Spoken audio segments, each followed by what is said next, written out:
காணாமலாக்கப்பட்ட உறவுகளுடைய போராட்டத்தில் தமிழ் தேசிய மக்கள் முன்னணி காணப்படவில்லை என்ற மாதிரியான ஒரு குற்றச்சாட்டு இருக்கின்றதே, அதை பற்றி நீங்கள் என்ன நினைக்கிறீர்கள்? நிச்சயமா இப்போ காணாமல் போனோர் அமைப்புகள் இன்றைக்கு வவுனியாவில் இருக்கிற அமைப்பினுடைய செயலாளர் ராஜ்குமார் அவரோட ஒற்றையாட்சிக்கு எதிராக ஊடகவியலாளர்கள் திரள வேண்டும் என்று சொல்லி நீங்கள் கோரிக்கை விடுத்து ஏக்கிய ராஜ்யம் என்று சொல்ல கொண்டு வரப்படுகிற இந்த அரசியலமைப்பு அமுல்படுத்துவதற்கான அனைத்து ஏற்பாடுகளும் செய்யப்பட்டிருக்கிறது. தமிழரசு கட்சி உங்களுக்கு பரிபூர்ண ஆதரவை தருவார்கள் என்று நீங்கள் எங்களை பொறுத்த மட்டும் நாங்கள் இந்த ஆதரவை கேட்கிறோம். நாங்கள் உள்ளூராட்சி தேர்தலுக்கு உண்டு போகிற சம்பந்தமாகவும் பேசல. இன்றைக்கு ஊடகவியலாளர்களோடு கலந்துரையாடல் செய்தோம். உங்களுக்கு தெரியும், கடந்த 1.5 மாதங்களாக மக்கள் சந்திப்புகளை செய்கிற ஒரே ஒரு அமைப்பு நாங்கள். மாற்றத்திற்கான குரல்.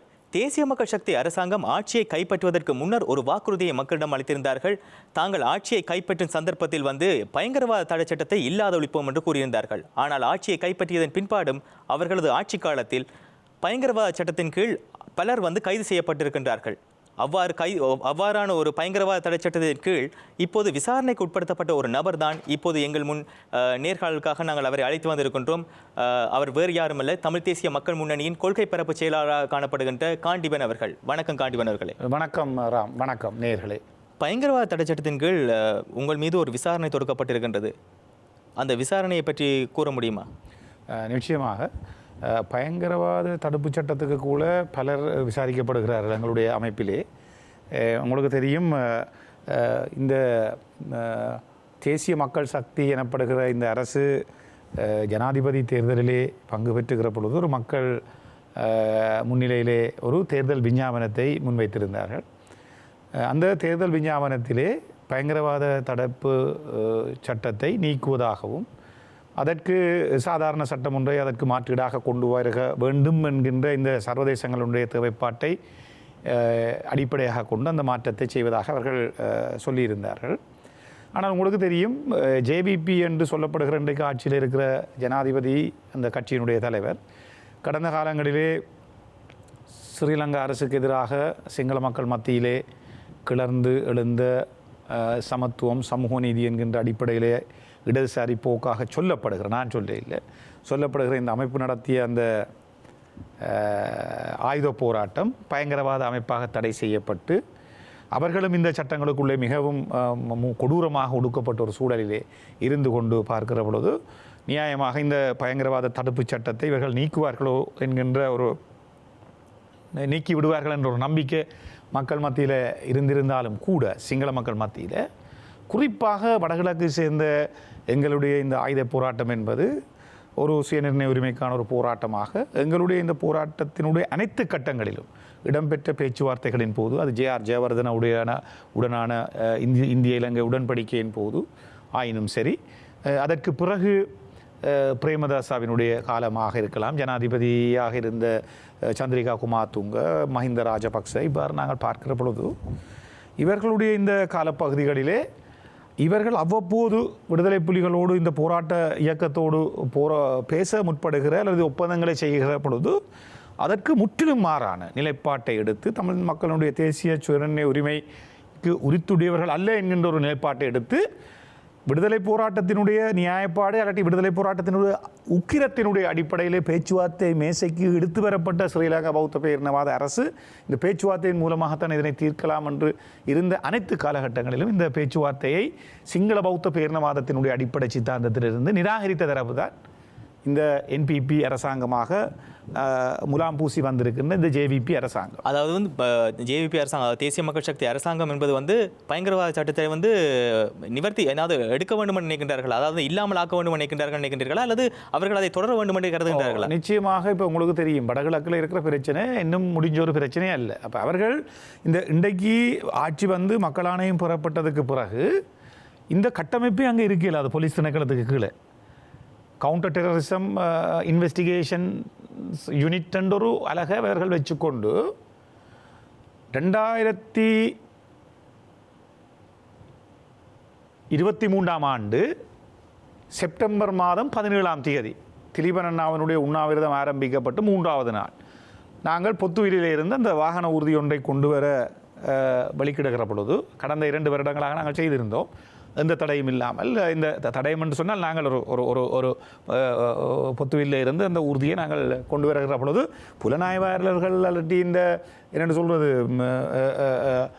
அரசாங்கத்தினுடைய இந்த புலனாய்வு கட்டமைப்புகள் பின்னால் முன்னால் வாகனங்களுக்கு பின்னால் பயணம் செய்து மிரட்டல்களை விடுத்தாலும் இது போன்ற சம்பவம் இடம்பெறவில்லை. சரதாபுரத்தில் உங்களுக்கு தெரியும் 2023 செப்டம்பர் மாதம் 17ஆம் தேதி நான் நேரடியாக உங்களை விஷயத்தை கேட்கின்றேன் சொல்லினால் இப்போது உங்களை வந்து பயங்கரவாத தடைச்சட்டத்தின் கீழ் விசாரணைக்கு உட்படுத்தியதற்கான காரணம் என்ன? அதைத்தான் நான் சொல்ல வரேன். இப்போ இந்த 17ஆம் தேதி இந்த சம்பவம் நடக்குது.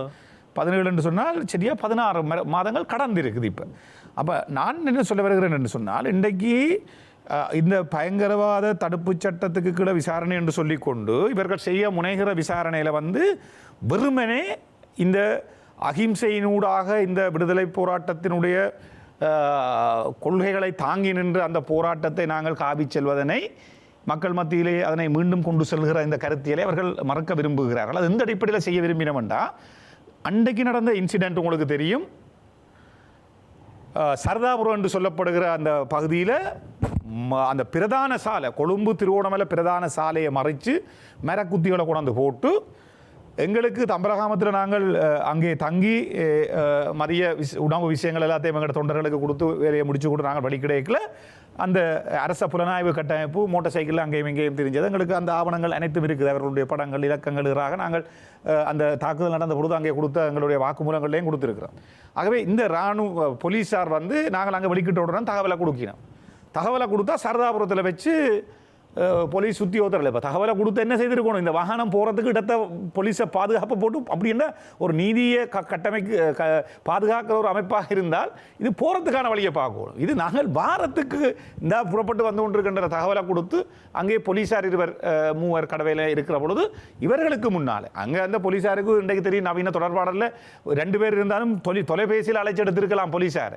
வேண்டுமென்றே 150-200 பேருக்கும் மேற்பட்ட சிங்கள பொதுமக்களை காடையர்களை அங்கே கொண்டு வந்து இந்த மரண பயத்தை ஏற்படுத்துகிற வகையிலே அந்த தாக்குதல் இடம்பெற்றிருந்தது. நீங்கள் அந்த தாக்குதலை போட்டு பார்த்தீங்கன்னா அங்கே மீடியா ஊடகங்களாக அறியப்படுகிற பெரும்பான்மை இனவாத இந்த மீடியாக்கள் வந்து இதனை மட்டுமே சிங்கள மக்கள் மத்தியில் போட்டு காட்டின ஒரு சூழலுக்குள்ளதான் இந்த அநியாயம் நடந்தது. ஆகவே இந்த பாராளுமன்ற உறுப்பினர் செல்வராஜ் எங்களுடைய செயலாளர் அதுக்குள்ளே மிக கோரமாக தாக்கப்பட்டது இந்த காட்சி ஊடகங்கள் வரைக்கும். நான் அந்த வாகனத்தில் தாக்கப்பட்ட வாகனத்தில் முன் ஆசனத்தில் இருந்து பயணித்த ஒருவர் செயலாளர் மீது தாக்கப்பட்டது ஒரு சர்வதேச இடங்களில் பாரிய அளவில் ஒரு அழுத்தம் வரைக்குள்ள இவர்கள் விசாரணை செய்து உடனடியாக அங்கே சீனன்குடாவினுடைய ஏஎஸ்பி வந்திருந்தார், திருவோணமலை நகரத்துக்கு பொறுப்பான ஏஎஸ்பி வந்திருந்தார். இவர்கள் வந்து விசாரணைகள் எடுத்து பாதுகாப்பு தாரம் நீங்கள் இங்கே இருந்து போங்கோண்டு. அப்போ எங்களுடைய செயலாளர் சொன்னார், எங்களுக்கு எந்த பாதுகாப்பு சம்பந்தமான பிரச்சனையும் இல்லை, அதை நாங்கள் எங்களுடைய வழிகளை பார்த்துக் கொள்கிறோம், நீங்கள் இதனுடைய வாக்குமூலத்தை எடுத்து உங்களுக்கு சட்டத்தில் செய்ய வேண்டியதை செய்யுங்கன்னு சொல்லி நாங்கள் இந்த வாக்குமூலங்களை கொடுத்ததுக்கு பிறகு அடையாள அணிவகுப்புன்னு உங்களுக்கு தெரியும். அதாவது கைது செய்யப்பட்டிருக்கிறார்கள் இந்த அழுத்தங்கள் காரணமாக. சர்வதேசம் எல்லாம் கேள்வி கேட்க தொடங்குது. அந்த அழுத்தத்தில் இந்த கைதுகள் இடம்பெற்று அடுத்த நாள் அவர்கள் நீதிமன்றத்தில் ஆஜர் செய்யப்படுவதற்கு முதல் எங்களுக்கு அடையாள அணிவகுப்புக்கு வர சொல்லி தகவல் வந்தபடியாக நாங்கள் சீனன்குடா போலீஸிலிருந்து நாங்கள் அங்கே சென்றிருந்தோம்.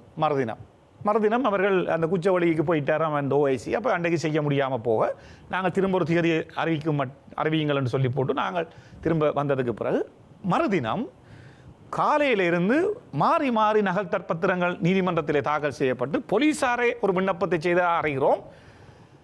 இந்த இவர்களை நாங்கள் விடுதலை செய்யவில்லை என்று சொன்னால் சமாதான குலைவு இடம்பெறும், அங்கே மக்கள் கொதித்து போயிருக்கிறார்கள், ஆகவே இவர்களை விடுவதை தவிர வேறு வழி இல்லை என்று சொல்லி கைது செய்ய போலீஸாரே பிணைக்கான விண்ணப்பத்தை செய்து வழியில் விட்டிருக்கிறார்கள். ஆகவே நான் சொல்ல வாரன், இங்கே எங்கே நடந்திருக்கணும், மக்கள் கிளந்தெடுக்கிறார்கள் என்று சொன்னால் நீதி துறையை அமுல்படுத்துகிற தரப்பாக, சட்டத்தை அமுல்படுத்துகிற தரப்பாக அந்த மக்களை இவர்கள் கட்டுப்படுத்தி இருக்கணும். அங்கே கொந்தளிக்கணும் சொல்லி இருக்கணும் சொன்னால் இல்லாட்டி போலீஸ் என்னதுக்கு? ஆகவே இது ஒரு திட்டமிடப்பட்ட சிங்கள பௌத்த பேரினவாதத்தினுடைய கட்டமைப்புகள். இந்த இடத்துல தான் நாங்கள் சொல்ல வருகிறோம்.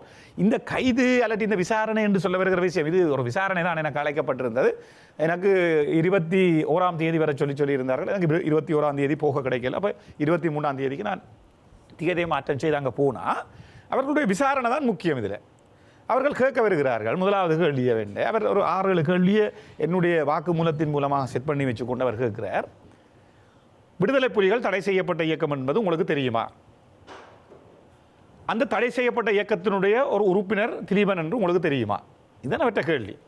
அவன் நான் அவருக்கு மிக அழுத்தம் திருத்தமாக சொன்னேன், இந்த கேள்விகளை தான் நீங்கள் தொடர்ந்து முன்வைக்க போறீங்க என்று சொன்னால் ஸ்ரீலங்கா அரசு வந்து இன்னும் ஒரு 100 வருடங்களுக்கு அழிஞ்சு துளைகிற மட்டும் இந்த அரசியலை நாங்கள் தீர்த்து கொள்ள முடியாது. இந்த அரசியல் பிரச்சனை ஒன்றை மட்டும் விளங்கிக் கொள்ளுங்கோ, இங்கே திலீபன் அண்ணா அவர்கள் வந்து கொள்கையை கொண்டு போனன்றதுக்காக காண்டீபனோ இல்லை வடகிழக்கில் இருக்கிற தமிழர்களோ அதனை ஆதரிக்கவில்லை. என்னுடையதும் தமிழ் மக்களினுடையதுமான அரசியல் கொள்கைகளை அவர் கொண்டு போனபடியால் நான் அந்த போராட்டத்தையும் திலீபன் அண்ணாவினுடைய உண்ணாவிரதத்தையும் ஆதரிக்கிறேன் என்று சொல்லி நான் சொன்னேன். இந்த வரலாற்றை நீங்கள் பின்னுக்கு பார்த்தீங்கன்னா நான் ஓலெவல் எடுக்கிற நேரம் 87ஆம் ஆண்டு மகாஜனாவின் மாணவனாக நான் இருந்த பொழுது எங்களுக்கு ஓலெவல் நடக்க இல்லை இந்த யுத்தம் காரணமாக. நான் ஏலெவலும் ஸ்பெஷல் எக்ஸாம், ஓலெவலும் ஸ்பெஷல் எக்ஸாம். ஆகவே 87ஆம் ஆண்டு இந்த உண்ணாவிரதம் அங்கே நடக்கல. இந்த தேசிய தலைவருடைய அந்த ஹவுஸ் அரெஸ்ட் என்று சொல்கிற வீட்டுக்காவலில் இந்தியாவில் வைக்கப்பட்ட நேரங்களெல்லாம் நாங்கள் ரோட்டில் போராடின ஆக்கள் மாணவர்களாக. எங்களுக்கு எந்த வித உந்துதலும் இல்லை. மாணவர்களாக நாங்கள் திலீபன் அண்ணாவுடைய உண்ணாவிரதத்தில் நான் 2-3 தினங்கள் பங்கு பெற்றிருக்கிறேன். அந்த பாடசாலை மாணவனாக அந்த 12 நாட்கள் உண்ணாவிரதம் நடக்கிற பொழுது. ஆகவே பாடசாலையில் நாங்கள் தெல்லிப்படையிலிருந்து இங்கே நல்லூருக்கு வரணும்னு சொன்னால் ஒரு 15 கிலோமீட்டர். அப்போ நாங்களாக காசுகளை சேகரித்து கொண்டு இந்த வாகனங்களை தயார்படுத்தி ஒவ்வொரு பாடசாலையிலையும் இருந்து மாறி அந்த டேர்ன் எடுத்து இந்த 12 நாட்களும் அந்த முழு நேரமுமாக இந்த மக்கள் அங்கே கூடியிருந்து இந்த போராட்டத்தை தமிழ் வடகிழக்கு தாயகத்தில் இருக்கிற மக்கள் தான் செய்தார்கள். மாணவர்களாக நாங்கள் சுய எழுச்சியாக செய்த போராட்டம். ஆகவே இந்த இடங்களில் ஆகவே விடுதலை போராட்டம் என்பது உங்களுக்கு தெரியும். வட்டுக்கோட்டை தீர்மானத்தை போடைக்குள்ள அந்த 70ஆம் ஆண்டு தசாப்தம் தான் உலகத்தில் அதிகூடிய நாடுகள் உருவாகின காலம். அது குறிப்பாக இனப்படுகொலையில் பங்களாதேஷை இந்திரா காந்தி அம்மையார்கள் விடுவித்த காலம். 74ஆம் ஆண்டு இலங்கையில் இந்த பொதுநலவாய அமைப்புகள் மாநாடு நடைபெறுகிறது. அந்த பொதுநலவாய அமைப்புகள் மாநாட்டில் கொண்டே தந்தை செல்வா நாட்டு தலைவர்களுக்கு எல்லாருக்கும் கொடுக்குறார் மெமராண்டம் உண்டு. இங்கே இனப்படுகொலை நடைபெறுகிறது. இந்த இனப்படுகொலையில் இருந்த எங்களை காக்கிறதுக்கு எங்களை தேசத்தை அங்கீகரியம் கொண்டு கொடுத்துட்டு 76ஆம் ஆண்டு வட்டுக்கோட்டை தீர்மானத்தை போட்டது SJV செல்வநாயகம், GG பொன்னம்பலம், முருகேசு திருச்செல்வம், நீலன் திருச்செல்வத்தினுடைய தகப்பனார். இவ்வாறு 3 பெரும் சட்டத்தரணிகளாக ஆசிய கண்டமே அறிந்திருந்த மிக பெரும் துறை போந்தவர்கள் அரசியல் சூழலை சர்வதேச அரசியல் நிலைப்பாடுகளுக்கு அமைவாக கொண்டு வந்த வட்டுக்கோட்டை தீர்மானத்துக்கு தான் ஆயுத போராட்டம் உண்டு. என்று சொன்னால் சிங்கள பௌத்த பேரினவாதம் அகிம்சை போராட்டத்தை அனைத்தையுமே அந்த கட்டமைப்புகள் சிங்கள பௌத்த பேரினவாதத்தின் கட்டமைப்புகள் வன்முறை மூலமாக கையாள வழிகிட்டபடியால் தமிழ் மக்களுக்கான பாதுகாப்புக்கு வலிந்து ஆயுதங்கள் எங்கள் கைகளிலே திணிக்கப்பட்டதாக என்னுடைய அண்ணன் தம்பி உறவினர் என்று சொல்லி எங்களுடைய மக்களுக்குள்ளாலே எங்களுக்கான ஒரு போராட்டத்தினுடைய அடுத்த கட்டம் நகர்த்தப்பட்டது. ஆகவே இந்த விடுதலை போராட்டம் என்பது தமிழீழ கோரிக்கை என்பது வடகிழக்கில் இருக்கிற தமிழர் ஒவ்வொருவருடைய கோரிக்கை. அதுக்கு தான் நீங்கள் 78ஆம் ஆண்டு கொண்டு வந்த அரசியலமைப்பில் 83ஆம் ஆண்டு 6ஆம் திருத்த சட்டத்தை சர்வதேச சட்டங்களுக்கு முரணாக கொண்டு வந்து எங்களுடைய சுயநிர்ணய உரிமையை தடுக்கிற வகையில் ஒரு சட்டத்தை கொண்டு வந்ததுக்கான காரணமும் அதுதான். ஆகவே இந்த இடத்துல தான் சொல்ல வருகிறோம். இந்த போராட்டத்தில் இவர்களுடைய கைது சம்பந்தமாக என்ன இந்த விசாரணை கலைத்திருந்த பொழுது நான் சொல்லியிருந்தேன், ஒன்றை விளங்கிக் கொள்ளுங்கள். திலீபன் அண்ணா வந்து என்னுடைய போராட்டத்தை காவி சென்றார். விடுதலை போராட்டம் என்னுடைய அரசியல் வேணவாவை காவி சென்றது. அதற்காகவே தான் நாங்கள் அந்த போராட்டத்தை ஆதரிக்கிறோம். அது என்னுடைய கொள்கை. திலீபன் அண்ணாவோ விடுதலை புலிகளுடைய கொள்கைக்கோ அல்ல. உங்களுக்கு தெரியும், சோழனுடைய கொடி புலிக்கொடி. புலிக்கொடியை ஒரு காலகட்டத்தில் நகர்த்தைக்குள்ள தமிழ் விடுதலை புலிகள் தமிழர்களுடைய அடையாளமாக கொண்டிருந்தன. உங்களுக்கு தெரியும், கார்த்திகை பூச்செடி அதை இவர்கள் தடுக்கையில் அதாரு. ஆகவே எங்களுடைய சோழன் சேர சோழ பாண்டியர்கள் என்ற இந்த தமிழர்களுடைய இந்த ஆட்சிக்கால பகுதியில் பார்த்தீங்கன்னு சொன்னால் இந்த கொடிக்கு ஒரு எங்களுக்கு ஒரு வரலாறு இருக்கிறது. ஆகவே புலிகள் அந்த காலகட்டத்தில் தங்களுடைய கொடிகளாக வரித்து கொண்டபடியால் அது புலிகளை நீங்கள் அரசியல் பழிவாங்கலாக இந்த பயங்கரவாத தடுப்பு சட்டமாக போட்டுவிட்டு புலிக்கொடியை நீங்கள் தடுக்கிறதுக்கான அரசியலை செய்யலாம். இது என்னுடைய வாதம். சட்டத்திறனியாக நான் இந்த விடயங்களை பேச வேண்டும் என்று விரும்புகிறேன். அதே போல தான் கார்த்திகை பூச்செடி மஞ்சள் சிவப்பு கொடி கேட்டார். மஞ்சள் சிவப்பு கொடிக்கு நான் சொன்னேன், மஞ்சள் சிவப்பு கொடி என்பது எங்களுடைய பண்பாடு விழுமியங்களோடு ஒன்றோடு ஒன்று பின்னி பிணைந்து இருக்கிற விடயங்கள். இதனை நீங்கள் வெறுமனே மஞ்சள் சிவப்பு கொடியை புலிகள் எடுத்ததாகவும் புலிகள் தடை செய்யப்பட்ட இயக்கமாகவும் ஆகவே அவர்களை நீங்கள் ஆதரிக்க முடியாது என்கின்ற வகையில் நீங்கள் அப்படி இணைக்கிறது போல இந்த கொடியும் இந்த போராட்டமும் இந்த மஞ்சள் சிவப்பும் புலிக்கொடியும் இந்த ஈழத்தமிழனுடைய அடையாளம், தமிழனுடைய அடையாளம்.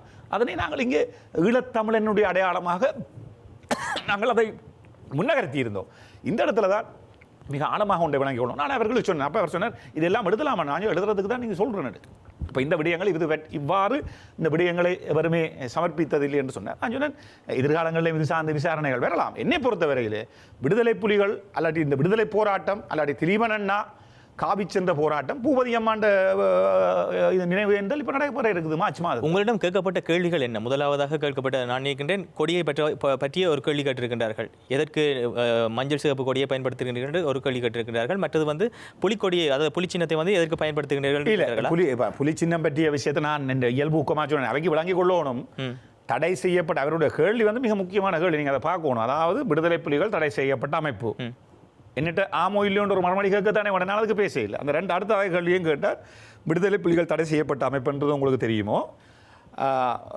திலீபன் அண்ணா விடுதலை புலிகளுடைய தடை செய்யப்பட்ட அமைப்பினுடைய உறுப்பினர் என்று தெரியுமோ உண்டு. நான் சொன்னேன், எனக்கு தெரிகிற விஷயம் இல்லை, உலகத்துக்கு தெரிஞ்ச விஷயம். ஜே.ஆர். ஜெயவர்தனமும் ராஜீவ் காந்தியும் ஒப்பந்தம் செய்த இந்த விஷயங்களில் பேச்சுவார்த்தையில் கலந்து கொண்டது தேசிய தலைவர் வேலுப்பிள்ளை பிரபாகர். நான் யாரையும் மறக்கல. ரணில் விக்ரமசிங்க செய்ததும் பிரேமதாசா செய்து கொண்ட ஒப்பந்தங்களும் தேசிய தலைவர் வேலுப்பிள்ளை பிரபாகரனோடு செய்யப்பட்ட ஒப்பந்தங்கள். ஆகவே நீங்கள் ஒப்பந்தம் செய்து உங்களுடைய அரசியலை தக்க வைக்கிறதுக்காக நீங்கள் சிங்கள பகுதியில் செய்த அரசியலுக்கு செய்யக்குள்ள விடுதலை புலிகள் சரியாக இருக்கலாம். அது மற்ற இடங்களில் தமிழர் நீங்கள் ஆதரிக்காட்டி தமிழர் ஆதரிக்கலாட்டி இல்லை நீங்கள் ஒப்பந்தம் செய்த காலப்பகுதியில் மட்டும்தான் நாங்கள் ஆதரிக்கலாம் பேசலாம் என்றும் மற்ற காலங்களில் அது தடை செய்யப்பட்ட அமைப்பாகவும் சொல்ல வர அந்த அரசியல் வியாக்கியானத்தை நாங்கள் ஏற்க முடியாது. ஆகவே இந்த விடுதலை புலிகள், நான் மற்றது உங்களுக்கு தெரியும், அரசியல் துறை பொறுப்பாளராக யாழ்ப்பாணம் இந்து கல்லூரியினுடைய பழைய மாணவர், நானும் யாழ் இந்து கல்லூரியினுடைய பழைய மாணவர். நான் உயர்தர வகுப்பிலே அங்கே படித்த பொழுது அதுக்கு மேலால் அவர் ஒரு மருத்துவ பீடத்தினுடைய மாணவர். அவருடைய தியாகம் காந்தியாலே கூட அகிம்சையை ஒரு ஒரு அடையாளமாகத்தான் கொண்டு செல்ல முடிந்தது. காந்தியத்துக்கு இந்த குரல் எடுத்ததோர் என்ன காசி ஆனந்தன் அவர்களுடைய புதுவை ரத்தினதுரை அவர்களுடைய கவிதை மிக அற்புதமான வரிகள் இருக்கும். நாவரண்டு நாதமணி பேச்சிலிருந்து பூச்சுருண்ட மாதிரி போய் முடிந்து போனானே. எங்களுடைய அண்ணன் ஒரு 23 வயது இல்லை இந்த போராட்டத்துக்கு தன்னை அர்ப்பணிச்சு. ஆகவே இந்த போராட்டம் வந்து இது ஈழத்தமிழினத்தினுடைய என்னுடைய போராட்டமாக நான் அங்கே என்னுடைய வாதத்தை நான் முன்வைத்தேன். ஆகவே நீங்கள் திலீபன் தடை செய்யப்பட்ட அமைப்பினுடைய அரசியல் பொறுப்பாளர், ஆகவே திலீபன் தடை செய்யப்பட்ட கொள்கையை வச்சிருக்கிறார் என்ற வகையில் நீங்கள் பொருள் கோடல் செய்கிறது மிக பொருத்தமற்றது.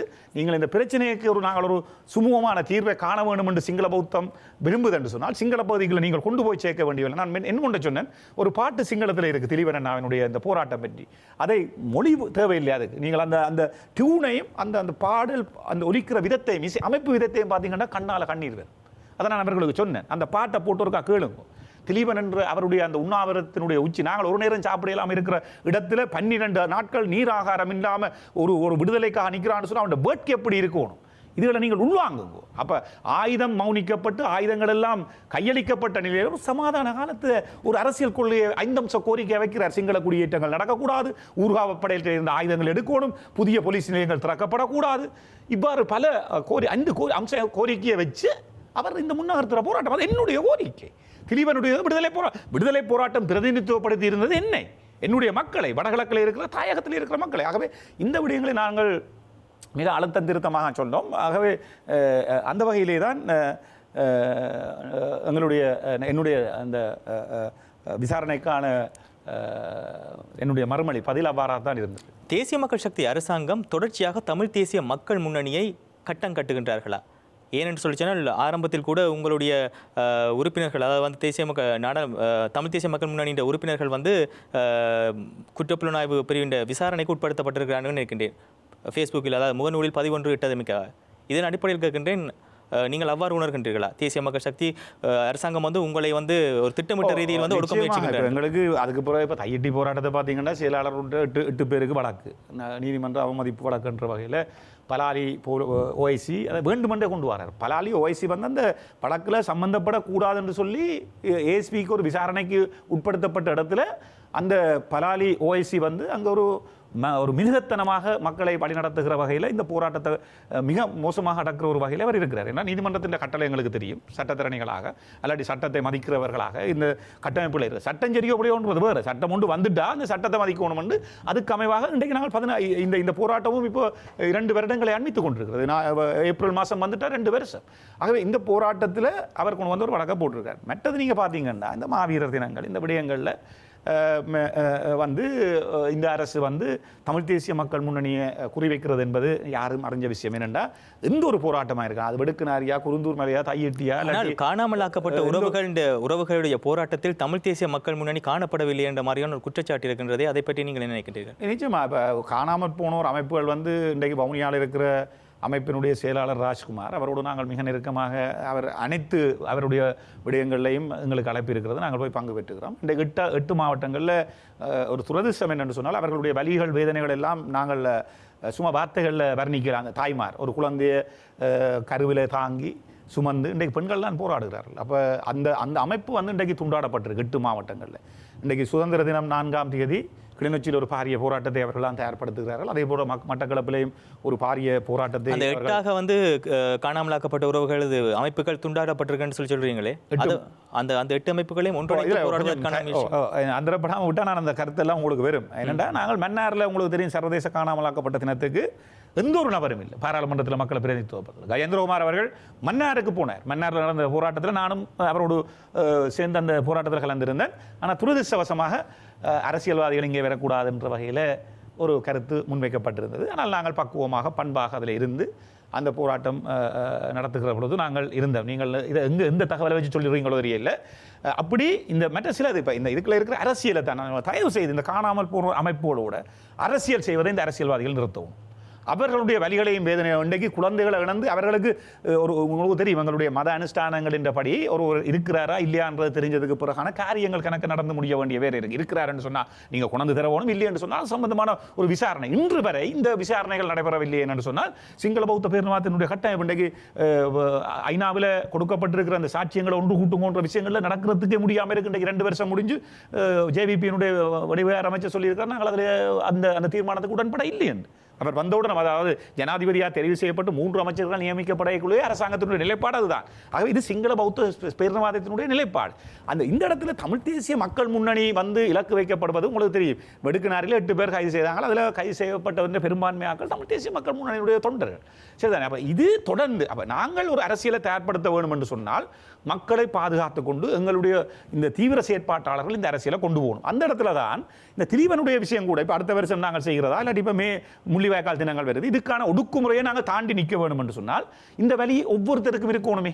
அப்போ இது அரசியலாக இந்த தையிட்டி போராட்டம்னா முன்னணி இல்லை, நீங்கள் வேறு ஒரு அமைப்பை போட்டு பக்கத்தில் இருந்து போராடுங்களேன். முன்னணி தனியாக போராட வேண்டிய தேவை இல்லையே. இந்த இந்த இந்த இந்த நிலம் வந்தால் உங்களுடைய இந்த இதை மண்டபத்துக்குள்ளே இருக்கு. இப்போ நிலமிழந்து போனால் பலமிழந்து போகும், பலமிழந்து போனால் இனமணிந்து போகும், அதனால் மானுடனே தாய் நிலத்தை காதலிக்க கற்றுக்கொள் புதுவேண்ணனுடைய வரிகள்.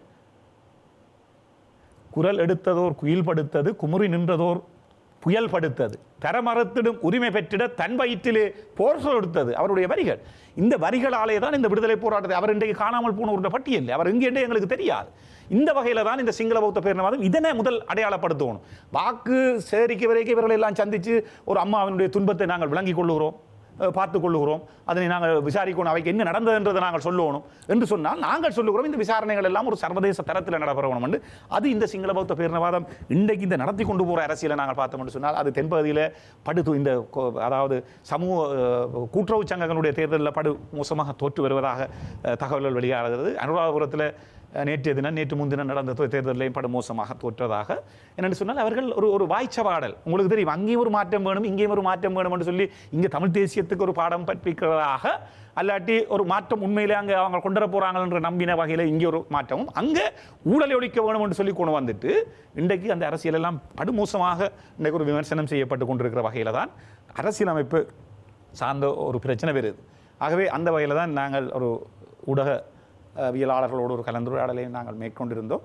அது சம்பந்தமாக உங்களுக்கு ஏதாவது கேள்விகள் இருந்தால் நாங்கள் பேசலாம். இப்போது தமிழ் கட்சிகள் அனைத்தும் வந்து ஒன்றிணைய போகின்றார்கள். அனைத்து கட்சிகளும் ஒன்றிணைந்து ஒருமித்த குரலில் வந்து புதிய அரசியல் ஜாப் உருவாக்கத்தில் தமது அபிலாசைகளை தமிழ் மக்களது அபிலாசைகளை வெளிப்படுத்த போகின்றார்கள் என்று ஒரு கருத்தியல் நிலவுகின்றது. இது பற்றி உங்களுடைய நிலைப்பாடு என்ன? தமிழ் தேசிய மக்கள் முன்னணி அது இது உண்மையில காலத்துக்கு மிக பொருத்தமான ஒரு கேள்வி. இது சற்று ஆழமாக நாங்கள் சிந்திக்க வேண்டிய ஒரு விஷயம். இப்போ உங்களுக்கு கொண்டு விளங்கி இருக்க வேணும். என்பிபி அரசு வந்து ஜனாதிபதி தேர்தலில் ஒரு தேர்தல் விஞ்ஞாபனத்தை வச்சு மக்கள்கிட்ட ஆணை எடுத்திருக்கு. அது என்னென்று சொன்னால் ஏக்கிய ரஜு என்று சொல்லுகிற 2015 தொடக்கம் 19ஆம் ஆண்டு வரை இருந்த நல்லிணக்க அரசு கொண்டு வர முயற்சித்த இந்த அரசியலமைப்பை கொண்டு வருவதாக தங்களுடைய ஜனாதிபதி தேர்தல் விஞ்ஞாபனத்திலே அவர்கள் தெரிவித்திருக்கிறார். அதுக்கு பிறகு பாராளுமன்ற தேர்தலுக்கு ஒரு தேர்தல் விஞ்ஞாபனம் வந்திருந்தது.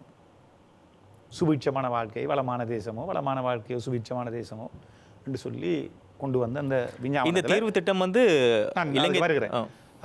அந்த அதில் நீங்கள் பாராளுமன்ற விஞ்ஞாபனத்தில் பார்த்தீங்கன்னு சொன்னால் அவர்களுடைய வார்த்தை பிரிவு, நீங்கள் அரசியல் மாணவன் என்று சொன்னால் உங்களுக்கு விளங்கும். டெவல்யூஷன், டீசென்ட்ரலைசேஷன் என்ற 2 சொற்பிரிவும் இருக்குது.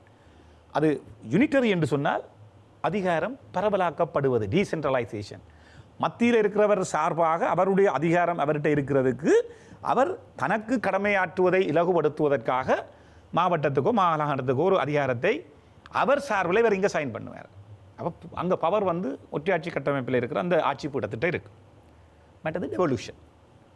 டெவல்யூஷனை வந்து ஃபெடரலிசத்துக்குள்ள நீங்கள் பார்த்தீங்கன்னு சொன்னால் ஃபெடரலிசம் வந்து ஒரு கன்ஃபெடரேஷன் ஸ்டேட்டுக்கும் ஃபெடரலிசத்துக்கும் இடையிலான அந்த விஷயம் அது எல்லாமே ஃபெடரலிசம் தான். அந்த அமைப்பினுடைய ஸ்ட்ரக்சர், தீர்வு திட்டத்தினுடைய அமைப்பு முறையை வச்சு கொண்டு தான் அது கன்ஃபெடரேஷனா செமி ஃபெடரலிசமா இப்போ இந்தியாவினுடைய அரசியலமைப்பு எடுத்தீங்கன்னு சொன்னால் அப்படி சொல்லுவாங்க. இப்போ இங்கே இதை அவர்கள் தங்களுடைய தேர்தல் விஞ்ஞாபனத்தில் சொல்லியிருக்கிறார்கள்னு சொன்னால் இந்த தேர்தல் விஞ்ஞாபனம், இந்த தேர்தல் விஞ்ஞாபனத்தில் இந்த இணைப்புகளாக நீங்கள் பார்த்தீங்கன்னு சொன்னால் 1B, இந்த 1B இணைப்பு வந்து பிமல் ரட்நாயக்காவும் அனுரகுமார திசாநாயக்காவும் அப்போ எம்பியாக இருக்க சைன் பண்ணி கொடுத்த விஷயம். சரிதானே? இது 1B. 1C அடுத்த அட்டை என்று பார்த்தீங்கன்னு சொன்னால் தமிழரசு கட்சியினுடைய தமிழ் தேசிய கூட்டமைப்பினுடையதை யார் கையெழுத்து வச்சிருக்கிறது? ரா சம்பந்தனும் சுமந்திரனும் கையெழுத்திட்டு இந்த எங்களுடைய தீர்வு திட்டம் இவ்வளவுதான் சொல்லப்பட்டிருக்கு. சரிதானே? இது பிமல் ரட்நாயக்காவினுடைய இந்த அரசியல் தீர்வு திட்டம். இதுக்கு முதல் நீங்கள் பார்த்தீங்கன்னா ஏன் நாங்கள் இந்த அரசியல் தீர்வு திட்டத்தை தமிழரசு கட்சி கொண்டு வரதுக்காக நாங்கள் நிராகரிக்கிறோமா, அல்லாட்டி சுமந்திரனில் இருக்கிற அந்த காழ்ப்புணர்ச்சிக்காக நாங்கள் நிராகரிக்கிறோமா, இது ஒரு தமிழ் தேசியத்தில் நாங்கள் வெல்ல வேணுமென்றதுக்காக மிக போலியாக ஒரு குற்றச்சாட்டை முன்வைத்து நாங்கள் இந்த அரசியலை நிராகரிக்கிறோமா என்ற சம்பந்தமாக நீங்கள் பார்த்தீங்கன்னு சொன்னால் எங்களை பொறுத்தவரையில் நாங்கள் அடுத்த உள்ளூராட்சி தேர்தலில் வெல்ல வேணும் என்ற நோக்கம் கூட எங்களுக்கு இல்லை. நாங்கள் அதில் ஒதுங்கி நிற்கவும் தயார். இந்த அரசியலை பலப்படுத்துவதற்கு நாங்கள் சகல இடங்களையும் வேலை செய்கிறதுக்கு தயார் களத்தில் நின்று. அப்படியான ஒரு தரப்பட்ட தான் நாங்கள் இந்த அரசியலை, அப்படியான அரசியலை தான் நாங்கள் செய்கிறோம். நான் அந்த வகையில் இந்த அரசியலமைப்பை ஏன் நாங்கள் முழுதாக நிராகரிக்கிறோம் என்று சொன்னால், நீங்கள் முதலாவது பக்கத்தில் ஸ்டேட் இந்த ஸ்ட்ரக்சரை பற்றி சொல்லியிருக்கு. இதுதான் எங்களுடைய வரலாறு பூர்வமாக சொல்லியிருக்கிற விஷயம். இலங்கையினுடைய 72வது ஆண்டு அரசியலமைப்பை பார்த்தீங்கன்னா கேரக்டர் ஆஃப் த ஸ்டேட், அரசினுடைய தன்மை வந்து ஒற்றையாட்சி என்று சொல்லப்பட்டிருக்கிறது. 78ஆம் ஆண்டு அரசியலமைப்பிலையும் character of the state is unitary. Article 2லேயே பார்க்கலாம், முதலாம் 2ஆம் ஆர்டிகல்களுக்கு இந்த அரசின் கட்டமைப்பு இருக்கும். இந்த இதில் வந்து இப்போ இந்த நல்லிணக்கத்தில் வந்து இந்த யூனிட்டரி என்ற சொல்லு ஆங்கிலத்தில், தமிழில் வடிவாக விளங்கிக் கொள்ளவனும், தமிழில் ஒற்றையாட்சி, ஆங்கிலத்தில் யூனிட்டரி, சிங்களத்தில் ஏக்கிய ராஜ்யம். இதுதான் அந்த ஒற்றையாட்சிக்கு இருக்கிற அந்த வரலாறு பூர்வமாக இருக்கிற வியாக்கியானம் அல்லது பொருள்கோடல். இப்போ இந்த விடயம் ஆராயப்படையக்கில் மைத்திரிபால சிறிசேன ஜனாதிபதியாக, நிறைவேற்று அதிகாரம் கொண்ட ஜனாதிபதியாக அவர் சொல்கிறார், யூனிட்டரி என்கின்ற ஆங்கில வார்த்தையை நாங்கள் இப்பொழுது நீக்கிவிட வேண்டும். ஏன் சொல்ல வரார் என்று பார்க்கணும், அதுன்ற முக்கியத்துவத்தையும் பார்க்கணும். இது மக்கள்கிட்ட போய் சேர்ந்தால் மட்டும்தான் இந்த தெளிவு இருக்கும். ஏன் இதனை அனுரகுமாராவும் பிமல் ரட்நாயக்காவும் கையெழுத்திட்டு இருக்கிறார், இதில் என்ன காட்டி கொடுக்கப்பட்டிருக்கின்ற விஷயம். யூனிட்டரி என்ற சொல்ல எடுக்க வேண்டிய தேவை ஏன் வருது என்று சொன்னால், இங்கிலாந்து அரசியல் அமைப்பு வந்து எழுதப்படாத ஒற்றையாட்சி அமைப்பு. அதில் குட் ஃப்ரைடேக்கு சுயாட்சி கொடுக்கப்பட்டிருக்கு. குட் ஃப்ரைடே அக்ரிமெண்ட்டாக நொதர்ன் ஐலண்டுக்கு, குட் ஃப்ரைடே அக்ரிமெண்ட் மூலமாக நொதர்ன் ஐலண்டுக்கு ஒரு சுயாட்சி கொடுக்கப்பட்டிருக்குது. ஸ்கொட்லாந்து ஒரு முறை சர்வஜன வாக்கெடுப்பை செய்து 2வது முறை சர்வஜன வாக்கெடுப்புக்கு போவதற்கான முயற்சிகளை செய்து கொண்டு அது சுப்ரீம் கோர்ட்டில் போய் அந்த மாநில அரசு செய்தபடியால் சுப்ரீம் கோர்ட்டில் அது நீங்கள் செய்யலாம் என்று சொல்லி முதலாவது மத்தியும் சேர்ந்து ஒரு சர்வஜன வாக்கெடுப்பு எடுத்த நிலைமையில் the president while speaking on the resolution to set up the constitutional assembly, இந்த அரசியலமைப்பு ஆக்க சபையை உருவாக்குற பொழுது அதுக்கு அட்ரஸ் பண்ணி அதுக்கு பேச்சை செய்யக்குள்ள ஜனாதிபதி அவர்கள் stated that whilst people in the south were fearful of the word federal, people in the north were fearful of the word unitary. தெற்கில் இருக்கிறவர்களுக்கு சமஷ்டி என்றது ஃபெடரல் என்றது பிரச்சனை, அதே போல வடக்கில் இருக்கிறவர்களுக்கு யூனிட்டரி என்றது பிரச்சனை. A constitution is not a document that people should fear. ஒரு அரசியலமைப்பு என்றது மக்கள் பயப்படக்கூடிய ஒரு ஆவணமாக இருக்கக்கூடாது. அதுக்கு சொல்ல வர விளக்கத்தை பாருங்க, மிக ஆழமான விளக்கம். The classical definition of the English term unitary state has undergone change. இந்த யூனிட்டரி ஸ்டேட் என்ற ஒற்றையாட்சி அரசு என்கின்ற இந்த சொற்பிரயோகம் பாரிய அளவில் மாற்றங்களை உள்ளாகி இருக்கு. இந்த United kingdom it is now possible for the northern Island and Scotland to move away from the union. அந்த ஐக்கிய யுனைடெட் கிங்டம் என்று சொல்லப்படுற ஐக்கிய ராஜ்யத்தில் இருந்து ஸ்காட்லாண்டுக்கும் நார்தர்ன் ஐலண்டுக்கும் பிரிஞ்சு போகிறதுக்குரிய வாய்ப்புகள் இப்போ அங்கே இருக்கு. Therefore, the English term unitary state will not be appropriate for Sri Lanka. அதனால அங்க பிரிஞ்சு யூனிட்டரியன்னா பிரிஞ்சு போறதுக்கான உரிமை யூனிட்டரி என்ற ஆங்கில வார்த்தையில் இருக்கிறபடியா இங்க யூனிட்டரி என்ற சொல்ல நாங்கள் எடுக்க வேணும் என்றா அன்றைக்கு யூனிட்டரி என்று சொல்லப்பட்டதுல பிரிஞ்சு போற உரிமை இருந்தாலும் கூட அந்த பிரிஞ்சு போற உரிமையை எடுக்கிறதாக கொண்டு வர ஒற்றையாட்சி கட்டமைப்பு. இதை நீங்கள் அரசியல் மாணவனாக மிக ஆழமாக புரிந்து கொள்வீர்கள். அடுத்த விஷயத்தை பாருங்க. இந்த Sinhala term ஏக்கிய Rajya best describes an undivided and indivisible country. The Tamil language equivalent of this is ஒருமித்த நாடு. அப்ப ஏக்கிய ராஜ்யம் என்ற சிங்களத்தில் வந்தா அந்த ஏக்கிய ராஜ்யம் என்றது ஆங்கிலத்திலேயும் AEKIYA RAAJYA ஏக்கிய ராஜ்யம் ஆங்கிலத்திலேயும் வந்துட்டா இந்த குழப்பம் பெறாது. தமிழர்கள் ஒரு காலத்தில் யூனிட்டரி ஸ்டேட் என்றால் ஸ்காட்லாண்டில் இருக்கிற மாதிரி நாங்கள் பிரியலாம் என்ற ஒற்றையாட்சிகள் ஒரு முயற்சியை நாங்கள் எடுக்க முயன்றாலும் அதனையும் தடுக்கிற வகையில் மிக மோசமான ஒரு அரசியலமைப்பை கொண்டு வரதுக்கு தான் இவர் இங்கே ஒருமித்த நாடு என்று சொல்லி கொண்டு வருகிற இந்த அரசியலை நபர் சார்ந்த அரசியலை நாங்கள் இப்போ தவிர்த்திருக்கிறோம். ஏனென்றால் அவர் இன்றைக்கு தோற்கடிக்கப்பட்டிருக்கிறபடியா இந்த அரசியல் கண்ணோட்டத்தில் வச்சு கொண்டு தான் நாங்கள் சொல்ல வரோம். இதில் மிக முக்கியமான விஷயம் இன்றைக்கு JVPN இதை கொண்டு வர நிற்குது. மிக ஆழமாக நீங்கள் பார்க்கணும். 1Bயில் 1, 2, 3, 4 5, 6, 7, 8, 9 இந்த 9 விடயங்களை அவர்கள் முன்னிறுத்தி இருக்கிறார்கள். அவர்களுடைய இரண்டாவது விஷயம் the constitution shall not provide provisions to allow any 2 or more provinces to merge into one single unit. அதாவது 2 மாகாணங்கள் ஒன்று சேர்ந்து ஒரு அலகாக உருவாக்கப்படுவது ஏற்றுக்கொள்ளப்பட முடியாது. இது JVPனுடைய ஸ்டாண்ட். சரிதானே? The constitution shall not provide provisions to allow any 2 or more provinces to merge into one single unit. அதாவது இதை எதற்காக குறிப்பிடுகிறார்கள்? 2 மாகாணங்கள் சேர்ந்து ஒரு அலகாக சேர்ந்து வடகிழக்கு தாயகம் பிரச்சனை அவர் தான் தாயங்களை பிரித்தது. உங்களுக்கு தெரியுமே அந்த வழக்கை வாதாடினதே JVPயினுடைய இந்த ஆளுந்தரப்பில் இருக்கிற இன்றைக்கு ஜனாதிபதியாகவும் டில்வின் சில்லாகவும் இருந்தவர்களாம் இந்த வழக்கு அனைத்தையும் இது சம்பந்தமான ஒரு கலந்துரையாடல் டிவி அந்த தொலைக்காட்சி கலந்துரையாடலில் சொல்லியிருக்காங்க. அந்த ஜட்மெண்ட்டை கொண்டு வந்தவையார், அதை கொண்டு போன வழக்கார், வாதாடின லோயர்ஸார், அந்த இவ்வளவு தூரம் உங்களுக்கு தெரியும். சுனாமி கட்டமைப்புக்குரிய நிதியை நிப்பாட்டினது, வடகிழக்க பிரித்தது, காணி அதிகாரம் கொடுக்கக்கூடாது சொன்ன வழக்கு, இதெல்லாம் சுப்ரீம் கோர்ட்டில் வந்து இந்த மாகாணங்களுக்குரிய அதிகாரங்கள் எல்லாம் பறிக்கப்பட்ட வழக்குகள். அந்த இடத்துல தான் 9வது சரத்துக்கு சொல்லுது there shall be one single police service which is responsible for law, order and public security. ஒரே ஒரு போலீஸ் சர்வீஸ் தான் இருக்கலாம்.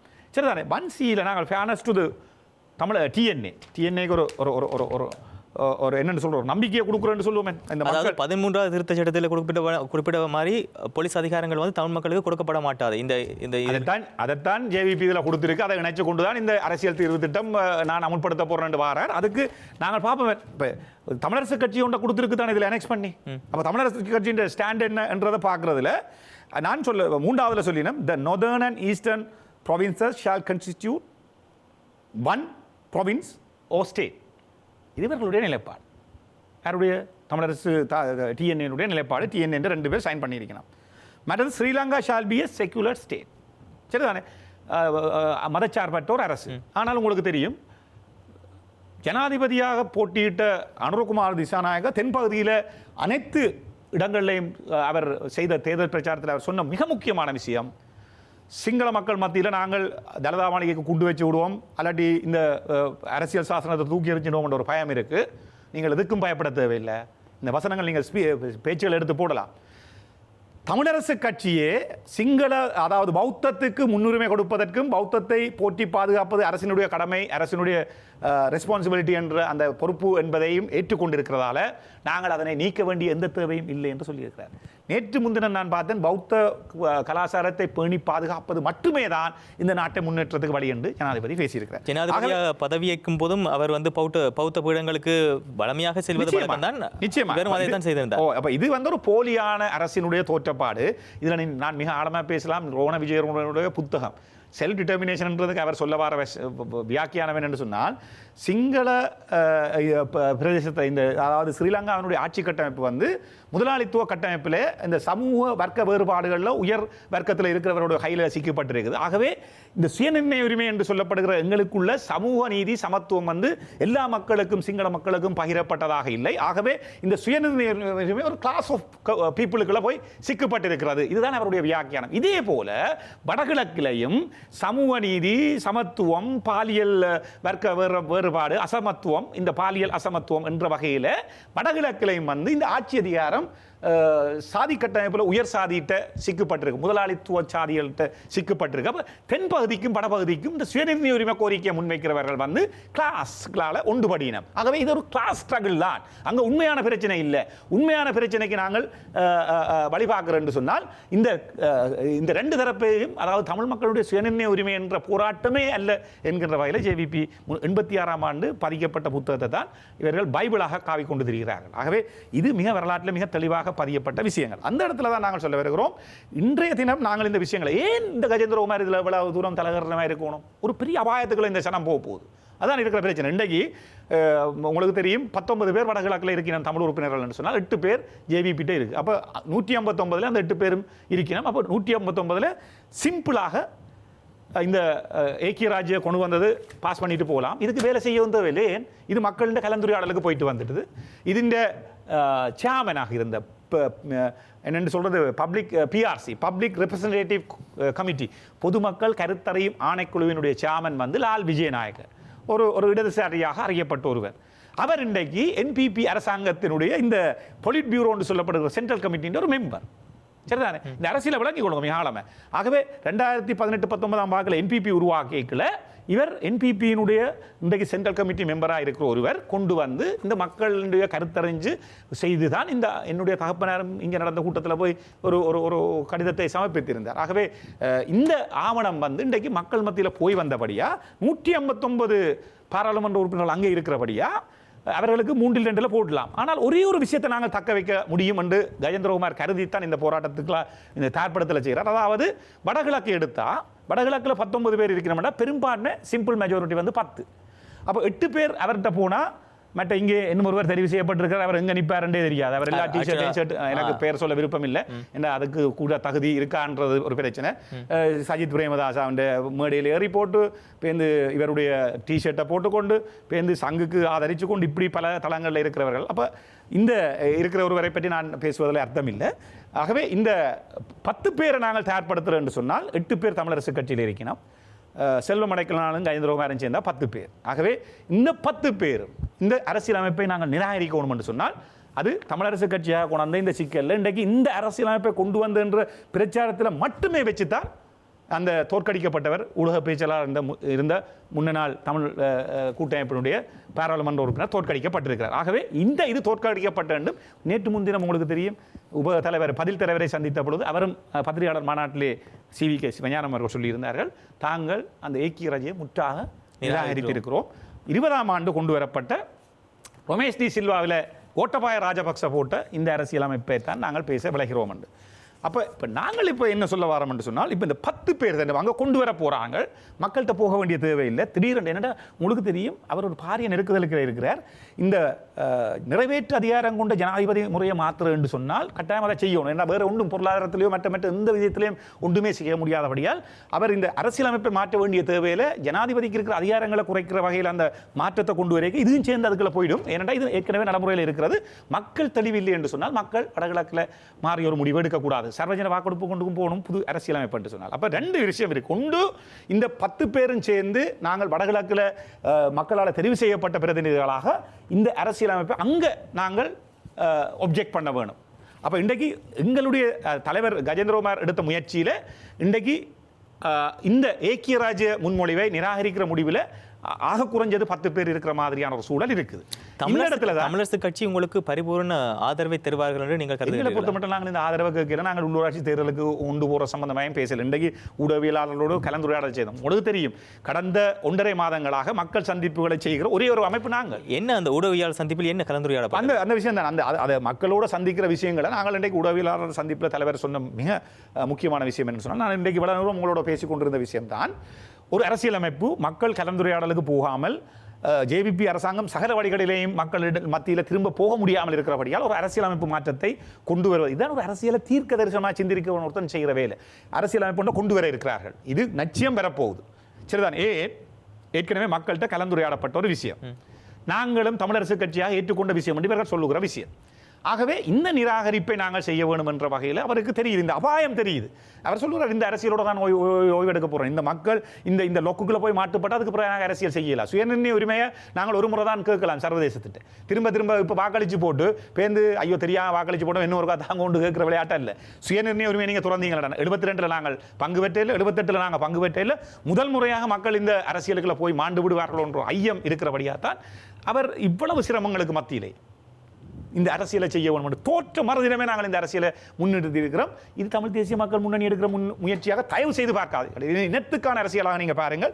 அந்த இடத்துல தான் இதுக்கு பிறகு அதில் தன்னும் பிழைச்சாலும் கூட 51% வந்தால் வடகிழக்கில் இருக்கிற வாக்கில் பெரும்பான்மை மக்கள் அந்த ஒற்றையாட்சி அரசியலமைப்பை நிராகரித்தார்கள் என்ற முடிவு வாரத்துக்கு தயவு செய்து நீங்கள் ஊடகவியலாளராக உங்களுக்கு என்ன கருத்தும் இருக்கலாம், எங்கள் சார்ந்து இருக்கிற விமர்சனங்களை நீங்கள் முன்வையுங்கள். உங்களுடைய கட்சியை நீங்கள் ஆதரியுங்கள். அது எங்களுக்கு எந்த பிரச்சனையும் இல்லை. நீங்கள் உள்ளூராட்சி சபைக்கு எந்த கட்சிக்கும் வேலை செய்யுங்க, எங்களுக்கு எதிராகவும் வேலை செய்யலாம். இல்லாட்டி நாங்கள் கேட்கக்கூடாதுன்னு சொல்லி நீங்கள் ஒரு மெமராண்டத்துக்குள்ள வந்து ஒரு தீர்க்கமான விஷயம் ஒன்றுக்கு அணுக போறீங்கன்னா நாங்கள் அதுக்கு சப்போர்ட் தர தயார். ஆனால் தயவு செய்து நீங்கள் ஒவ்வொருவரும், ஊடகம் என்பது உங்களுடைய தொழில்முறை சார்ந்த பணி, ஆனால் நீங்கள் ஒவ்வொருவரும் தமிழனாக தமிழ் இனத்தினுடைய இந்த செய்தியை காவிச் செல்பவர்களாக இந்த ஒற்றையாட்சி அரசியலமைப்புக்கு மூலம் வர இருக்கிற இந்த அபாயத்தை மக்கள் மத்தியில் கொண்டே சேருங்க. அதாவது இன்றைய ஊடக சந்திப்பில் அதாவது ஒற்றையாட்சிக்கு எதிராக வந்து ஊடகவியலாளர்கள் திரள வேண்டும் என்று சொல்லி நீங்கள் கோரிக்கை விடுத்து ஏக்கிய ராஜ்யம் என்று சொல்ல கொண்டு வரப்படுகிற இந்த அரசியலமைப்பு அமுல்படுத்துவதற்கான அனைத்து ஏற்பாடுகளும் செய்யப்பட்டிருக்கிறது. ஆகவே 3/2 பெரும்பான்மையை கொண்டிருக்கின்ற பாராளுமன்றத்திலும்